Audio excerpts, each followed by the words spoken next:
Good evening and welcome to Undoing I Do with Stephanie and Ade. I'm Stephanie Hunnell, the owner of the Hunnell Law Group in Asbury Park, New Jersey, and your host for this evening. And I am Adela Sherilyn Dow, the owner of the law offices of Adela Sherilyn Dow in Staten Island, New York. And I too am your co-host for this evening. How are you, Stephanie? I'm great. How are you? I'm great. It's already December. Oh my gosh. When did that happen? We just celebrated post 2020 New Year. I know. It just flew by. 3 more weeks and it's 2022. I'm just not. I'm ready, but I'm not ready. It's probably because I'm not ready to be a year older, but we'll deal with that when it comes. Yeah. I just had a pretty significant birthday, so I'm not ready either for next year. All that matters is you look good. That's all that matters. There you go. Boom. Look good. Whatever. I still act like a child sometimes.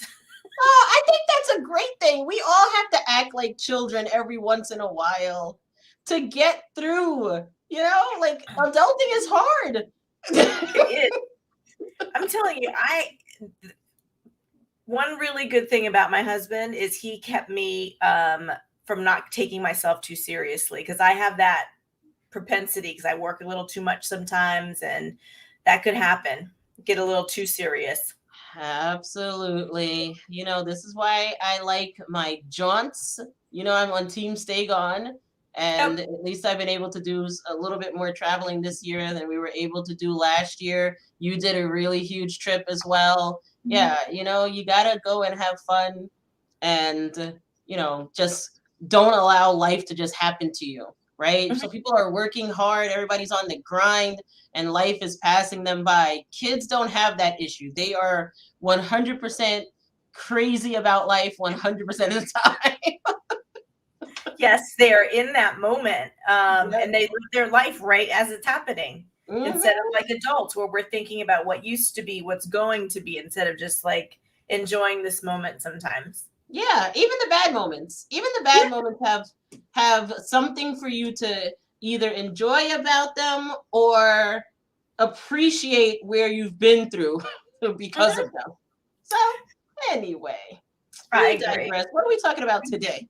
Today, we're talking about the difference between separation and divorce. I'm sure you get the question a lot. People asking you about a legal separation. What can I do to have a legal separation? So, what do you tell them? So, I find that the biggest reason that people decide that they want to be separated, well, there's two. There's two. The biggest one for me is the non-religious reason, which is that people want to stay on the other person's health insurance, right? They don't want to have to pay big bad insurance companies thousands of dollars a month or however much it is in order to keep them insured. The second largest reason, and probably these are just the two reasons, period, um, is that there are people who are married religiously and they don't believe in divorce, but they also don't believe in subjecting themselves to the craziness of being married to their current spouse, and so they want to separate. Wait, Mhm. there's a third reason. The third reason for me is that people just aren't really ready to commit to getting divorced. Do you have that too? I think that's spot on. Yeah. Yeah. And so, in New York, there are specific grounds for separation if you're going to do it pursuant to court intervention, right? Adultery, abandonment. There is no such thing as we're going to separate just because we want to if you're doing it in front of a court, right? So there's Oh. no irretrievable breakdown of the marriage or irreconcilable differences for separation. So the majority of people who come to my office to separate aren't doing it judicially, which means through the court. They're doing it pursuant to a separation agreement. That's interesting. in New Jersey, what I find that's most common is this, what's called a divorce from bed and board. Right. And it's the same criteria as any other divorce. You can use irreconcilable differences. It doesn't matter why you want to get this divorce from bed and board, but you can. It's not really a legal separation. It's a divorce, and you're just not, you can't go and get remarried. And that's what I find with that. And probably the same exact reasons you are. The main reason is they want to keep on the health insurance. There's a lot of times that people either have some kind of medical condition that health insurance is going to be cost prohibitive, so they don't want to get divorced, or they simply not enough resources so that if they do the divorce from bed and board, they can afford to live separate and apart without having to worry about the added cost of healthcare. Or they've just been married for so long that they don't want to live together or be actually married, but they want a divorce from bed and board so they can have the little bit of both worlds. Yeah, I can understand that. So I learned something very new this week or last week. In New Jersey, if you have a divorce from bed and board and your ex-spouse dies, the Bureau of Vital Statistics, when they issue the death certificate can say married but separated. So it doesn't say divorce necessarily. The interesting rub for me, and what I've kind of revamping some of my estate planning practice and advice, is that when you have the divorce from bed and board, then the person dies, they can take, like if you were a veteran, they can claim some of your veterans benefits, even though normally they would not be allowed to. Now, they can't claim the word's totally escaped me, the spouse's elective share in New Jersey, because that's cut off even by the divorce from bed and board, but that's just by statute. So I'm interested to know what other kinds of plans you might be entitled to receive, even if you have a divorce from bed and board. See, that's interesting because New York law is similar in terms of cutting off people's rights. So when you file, or forget filing, when you sign your separation agreement, your marriage is over. Your marriage is over. So you can still claim that you're married because technically there is no judgment of divorce. But let's say that you've signed your separation agreement and then your husband comes into the lotto. They win $500,000. I was being cheap. Hopefully they win more, but I will still take the 500. They win $500,000 and you're like, wait, we're still married? No, you're not. You're not, as it pertains to any kind of accrual of anything that would be marital property. That said, whatever benefits you were entitled to by virtue of having been married, you would still be entitled to. So pension benefits, so on and so forth, you still have an interest in them. The thing about it, though, is that you can't issue a qualified domestic relations order, which is the document that separates your spouse's interest in his or her pension from your interest in that person's pension or other retirement benefits. You can't go ahead and get that document based upon a separation agreement. That's not happening. You need a judgment of divorce pursuant to federal law. Right. It's federal law. So it's the same in New Jersey, requiring the absolute divorce before the quadro. For the survivor benefits, though, for this veterans thing, there was no equitable distribution of that in any agreement. So now, can you address the equitable distribution, which is the distribution of marital property, in a separation agreement or a settlement agreement, right? Because it would still be called a marital settlement agreement, right? But it's the marital settlement agreement in the case of a divorce from bed and board, as opposed to a total and full divorce.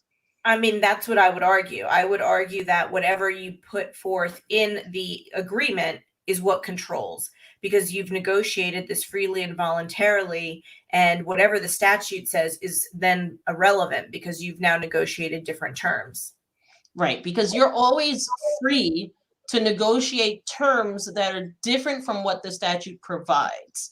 So, but you just need to make sure that if you're doing that, you're putting all of your result of your negotiation, all of your agreement into a written document. Because if you don't have that in a written document, and if it's not acknowledged in a particular way, at least in the state of New York, because I always say, in my New York lane when I'm on the show, but if you have not acknowledged that document properly, and you simply just go and get it notarized, that is not going to be an effective separation agreement in this state, not in the state of New York. How about the state of New Jersey?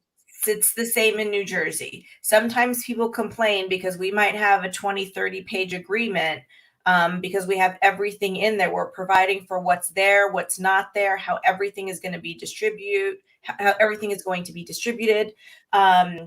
We're going to outline whatever debts you have, whatever assets you have. And then there's going to be a disclaimer that says, if there's anything that you didn't disclose, that could be an issue. Mm-hmm. We have to be as comprehensive as possible. And in that sense, a divorce agreement, property settlement agreement, is pretty much the same as a separation agreement in New Jersey when we're putting that through. Because once it converts from a separation to a final judgment of divorce, we're just taking that same agreement and moving it over. Exactly. And that's exactly what we're doing if we're talking about an agreement, a separation agreement in the state of New York. As a matter of fact, what I do is I make sure that that document recites or states that it is the document that is supposed to be incorporated into any future judgment of divorce, so that there is no argument that, oh no, this agreement, this was just for now. We really did mean to come up with something different later. First of all, the case law in the state of New York is not going to go down that road with you. That's number one. But I also make sure that the document is not going to go down that road with you. This is your agreement now. This is your agreement in the event that you divorce, unless somebody files some sort of lawsuit in order to invalidate the entire agreement or portions of the agreement. Now, I'm going to tell you, I am dealing with a case right now where parties have a separation agreement and they agreed to custody of their children, which is something that you cannot do in a prenuptial agreement, whether you're in New York or New Jersey. It is something that you cannot do. You cannot decide custody, especially of children who are not here, in a prenuptial agreement. But you're just like, I know Baby J would want to go to me. Baby J does not exist today, so we don't know what Baby J would want. But okay, but my client in that case waived counsel fees for all purposes. Oh. Now these parties are in a contested matrimonial action. What are they contesting? What are they arguing about? What are they not arguing about? But the primary thing that they're arguing about is the custody of their child. And so anytime my adversary doesn't get his or her way in court, that person runs to the appellate division, which is the court above the one that we're arguing in, and they try to get the order that I got from my client vacated. They just did it the other day and it didn't work. But you know what's messed up? When I went to file for counsel fees, the judge said, "Too bad, so sad, counsel." And I knew that she was going to say it, but I had to try. "Too bad, so sad, counsel. Your client waived his or her right to counsel fees in the separation agreement, and it was a knowing and voluntary waiver, and so I have to enforce it." People, be careful what you're agreeing to. If you want to waive counsel fees for the purpose of the agreement and the negotiation of agreement itself, go ahead and do that. Don't waive counsel fees in perpetuity for any and all purposes in a separation agreement, because you don't know what's going to happen later. I'm actually really surprised by that. I haven't seen many agreements ever that had a complete waiver of counsel fees. for all time. I know with civil, they have like these clauses that say, for till the end of the world, we're waiting any claims against you. I'm always like, till the end. It's like this. It really is that phrase, everybody. They do really use that phrase. You are waiving all claims to the end of the world. But like at the end of the world, first of all, will we even know that the end of the world occurred? I mean, I don't know. Who's coming back at the end of the world anyway? Okay. By the way, who's coming back after the end of the world to say, now I'm suing you because this waiver expired on the end of the world. The world ended and I'm back, okay? What do they say? Like Cher and cockroaches, like at the end of the world, those two things will be existing. I'm back. Have you seen the recent pictures? This is totally off topic, of Madonna. No, actually, I did recently see something, but she didn't look like Madonna. No, she looks like she's like 30 years old or something. But does she look good 30? Like, now I'm gonna have to look it up. Does she look good 30, or does she look like, okay, why'd you do that 30? A little both. A little both. Okay. See, Madonna's cute too. Like, Madonna doesn't need to do all of that. No, there's pictures of her almost nude and stuff. She was almost nude. Well, you know that's Madonna. I mean, Yeah. Like she's comfortable with her body. She'll be around till the end of the world. But Cher would do that too. I think Cher probably keeps more clothes on these days, but yeah. But yeah, that was in this agreement, and now my client is in a bad way because I think this is their second appeal, and the good thing about it is that they didn't get what they wanted when they filed, but in the meantime, she's paying for being in this litigation, and that is not what I'm sure that's not what she anticipated when she agreed to that. So, you gotta. One thing I will tell you is that this person did not have an attorney, and I know that you think it's simple, and it's just a separation agreement. No, it's not. It's not just anything. Like Stephanie just said, this document is just as important and has all of the same elements as a divorce agreement would have. Mm-hmm. Get an attorney. And by the way, the person I was talking about earlier with the veterans benefit issue, they also did not have an attorney. They were both representing themselves. They had actually the court prepared their judgment. So it was just like an incorporation of a few terms, very, very few terms. Which is the problem. Yeah, you need an attorney. Okay. I mean, I'm not one. We are not here to sell services, and this is not legal advice. This is just our observations over the past however many decades of combined experience. I think we have 30 decades of combined experience together, right? Well, three, maybe. 33? 3 decades. 3 decades. Okay, yeah, let's just say. So yeah, but I feel that old sometimes though. But yeah, look, I'm embracing old lady fashion and everything right now. Like I have my whole, like this one reminded me of my grandma, so I'm just wearing it today. So I'm just gonna embrace the old lady fashions right now. Let me just adjust this again. So anyway, in our experience, I'm gonna speak for Steph. In our experience, you are almost always better off speaking to an attorney and having an attorney review these documents before you sign them. Am I wrong? Not wrong at all. 100%. Always have somebody review it. You don't know what you're missing. If you don't know the law, you don't know what you don't know. Right. And we're talking about your house. We're talking about retirement benefits. These are the things that for most people are the be all and end all of their assets. These are the bulk of their assets. That pension, that home that you have, maybe you have a condo in Florida. I have a case now where I have a client who waived rights to 2 condos in Florida. Oh, my wife and I were just gonna agree, and now we're back here. And why? It doesn't have to be. Look, I don't do review services, so I'm not bigging up my services on this right now. I don't do review services. I'm only the grand dam in the case. That's all. I will draft. I will not review. I don't want to do that. But I'm telling you right now, it will be the best $1,000, $1,500, whatever it is that you spend. Mm-hmm. Just for your peace of mind. Mm-hmm. Mm-hmm.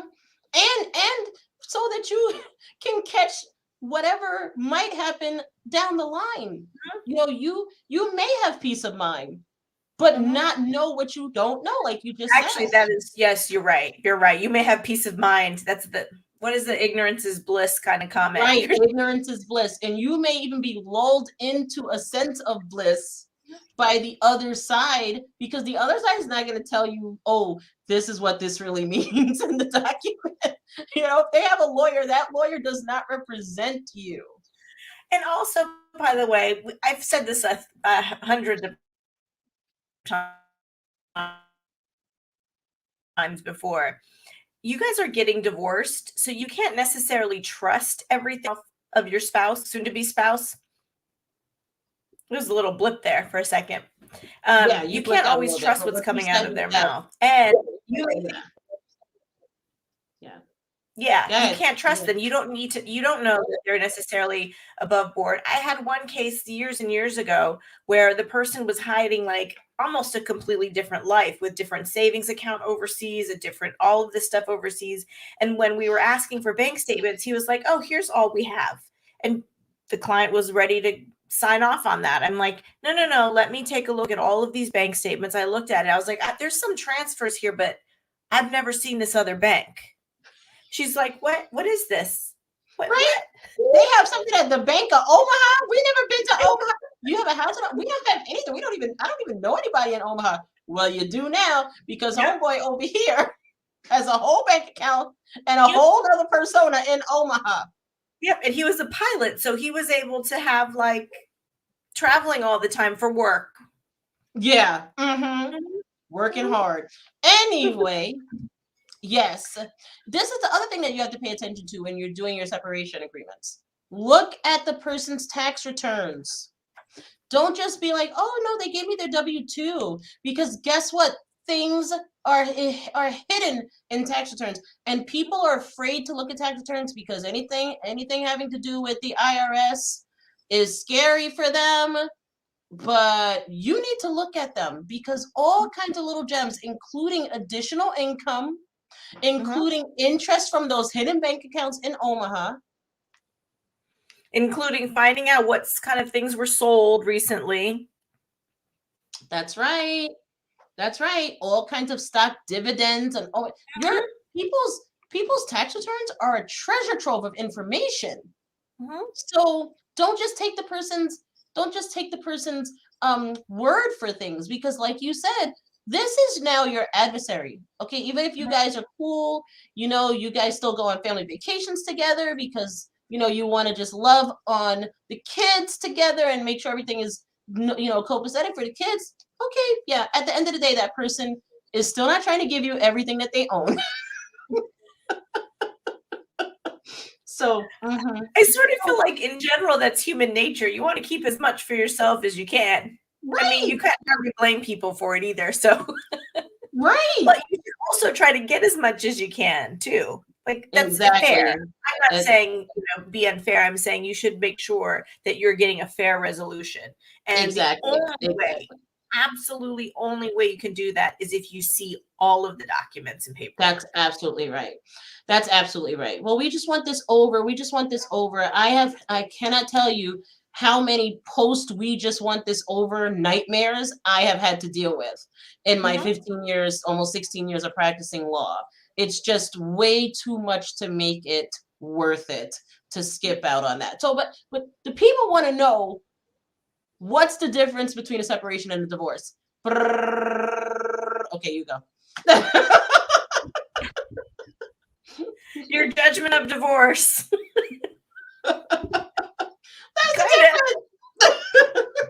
That's the difference. One gives you a judgment of divorce, and you can skip around talking about your footloose and fancy free.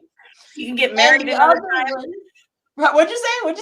You can get married another time if you want to. You can go ahead down the aisle again if you want. And all of the people tell us, oh, I'm never going to get married again. And then next thing you know, they send you a wedding invitation.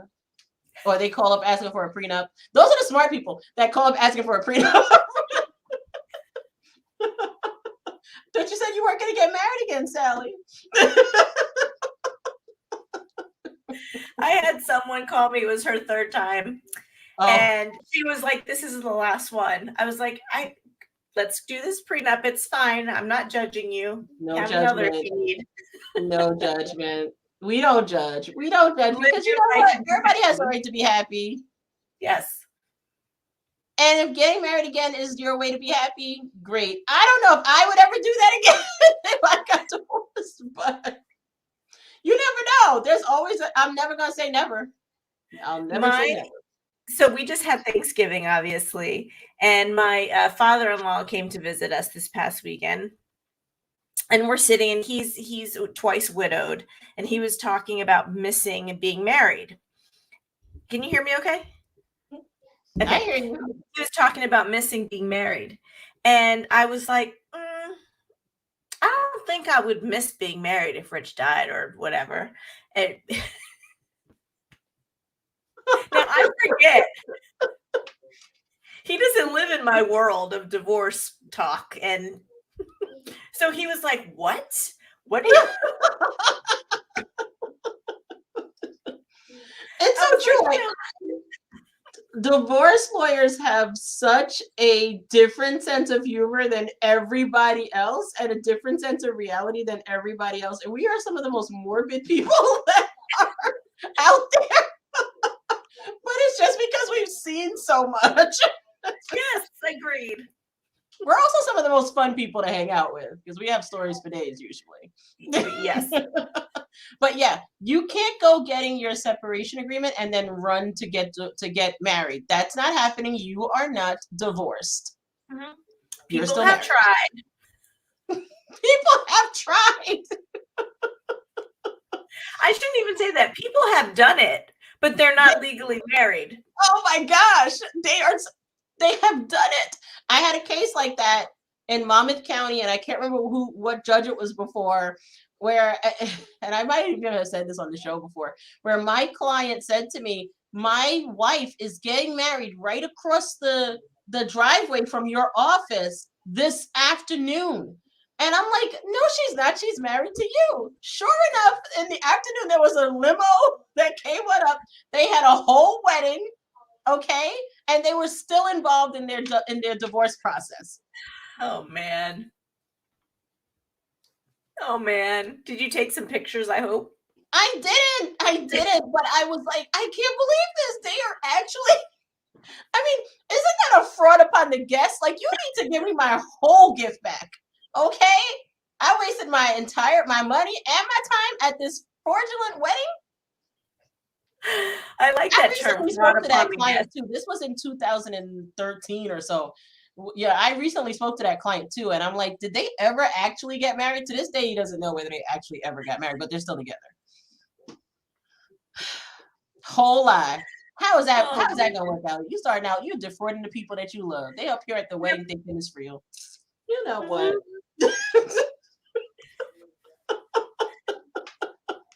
They're going to save that in their back pocket for when they get divorced. They're like, oh, no equitable distribution for you. Yeah, remember, this was all fakery. We did not. Yes. We did not legitimize this marriage. But yeah, people, that's the only difference. And so why do people do it? Well, people do it for the reasons that we said in the opening.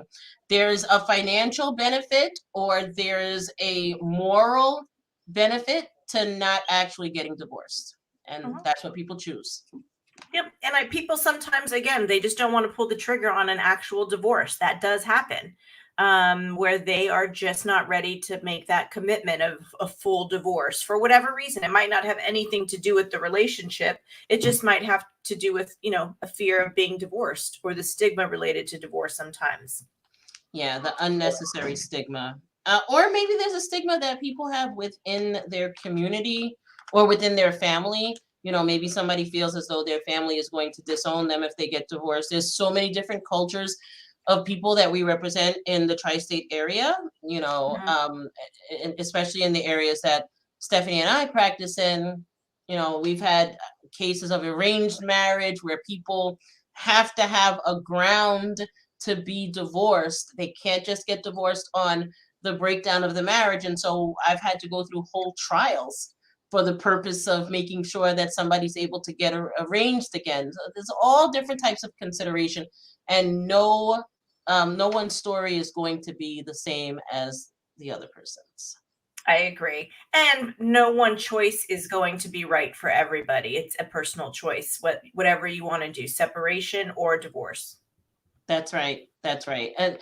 And you know, sometimes I'll tell people, I have one a situation right now where the parties are just choosing to separate, and you know, I'll tell somebody whether I think it's financially feasible for them to get divorced. But otherwise, we don't give anybody any real opinion on what we think they should do with their lives. This is your life. We will tell you how to get what you want to get legally if you can, and we'll also tell you if we can't help you do that. But at the end of the day, it's your decision.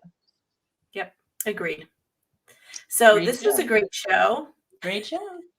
I mean, I We know will it's be us back. doing that, but I know. We will be back again in 2 weeks. So please join us next time. And thank you so much for joining us tonight. Yep. Don't forget to like our page, share our videos and other content. And if there's something that you want to hear, don't forget to message us. We will respond. Thanks. Good night.